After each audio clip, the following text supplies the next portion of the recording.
Coming up next, Ballard and Ballard discuss the ambient world moment.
Hello and welcome to Ballard and Ballard.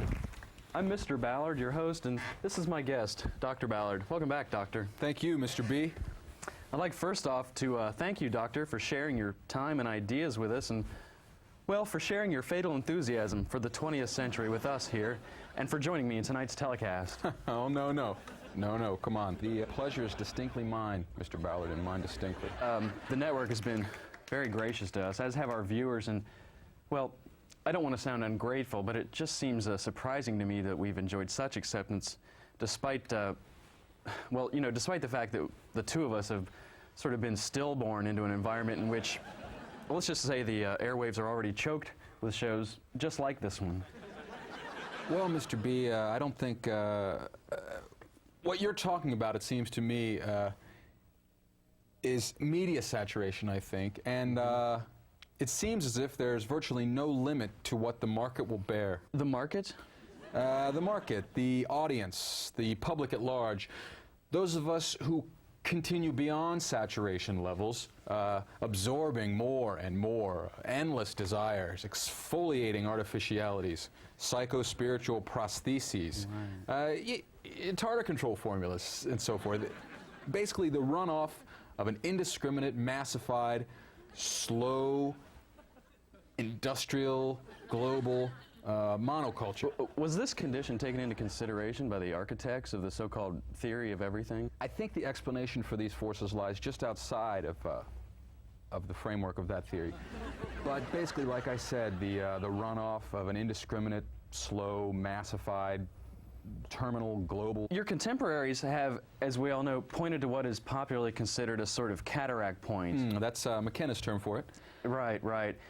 And that it is at this cataract point where a shifting or a disintegrating is taking place, and that this shift is eroding in fundamental ways the very foundations of what is commonly called social reality. And you've acknowledged this in your book, Survival on My Mind, in the chapter called Exit Music, I believe. The notion being that the soul comes to us in various forms, and that these, all taken together, that these all serve as a sort of, and correct me if I'm wrong, but that these all serve as a sort of pre-recorded soundtrack to the film that is our individual lives. A film that can be watched only once and not rewound.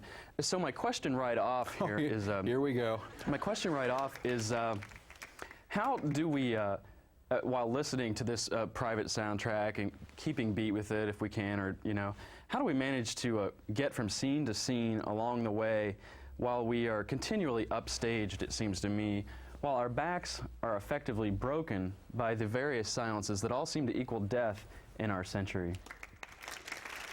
That's a good question. Yeah. Well, it may turn out to be that it is the very concept of self that is the question and the problem here, not the arbitrary forms that govern how these dissemblable subparts act and react with each other within a given zone.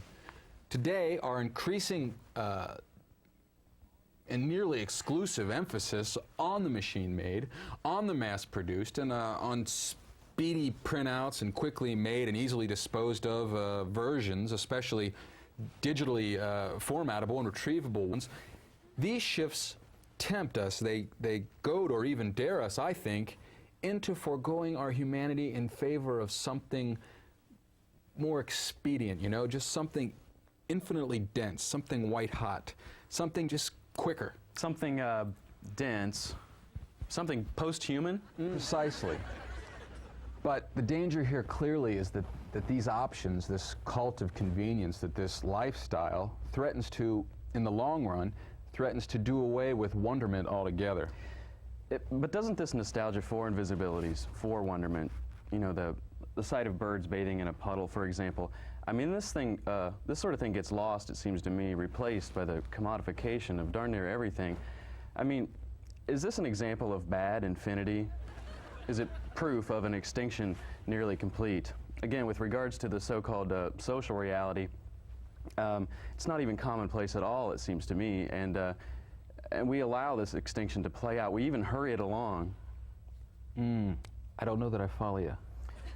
For example, your films have dealt with what you call the division of psychic labors and the Jungian ideal and the rent in the air, and well, by this I take it you're referring to the ozone rent. And well, for example, Andre Breton said that the world would end not with a good book, but with a beautiful advertisement for heaven or for hell. Andre Breton said that? Yes. Really? Are you sure it was Andre Breton? The world will end not with a good book, but with a beautiful advertisement for heaven or for hell. What are we really saying, though? I mean, I can't experience your experience. You can't experience my experience. We are both invisible men. All men are invisible to one another. Experience, what is it but man's invisibility to man? A man without a country talking to another man without another country. Only experience is evident. Experience is the only evidence. Psychology, then, is the science about science. I can't avoid trying to understand your experience, sorry, because although I do not experience your experience, which is invisible to me, I experience you as experiencing. I don't experience your experience, I experience you as experiencing. I experience myself as experienced by you, and I experience you as experiencing yourself as experienced by me, and so forth. It's like that. You sound like a busy man. You should see my resume. But what I'm trying to get at, rather elliptically, I grant you, is based on inferences I make from my experience of you experiencing me. You know, you experiencing me, experiencing you, experiencing me, and so forth. But it's funny, are you noticing how each of us, by means of pronunciation, intonation, lexical choice of brand names and so forth, how we each seek or attempt, if you will, to send out a message to the other, banking on a minimum of interference from the other, and with a keen eye really on the very otherness that is constituted by pre-existing meanings, the otherness of intentions even, that's present in the other? That's weird. That's kind of neat. I mean, I'm not a burning bush, although I play one on television. Coming up next, Ballard and Ballard discuss the backbone of America. Pay attention, America. This is advertising.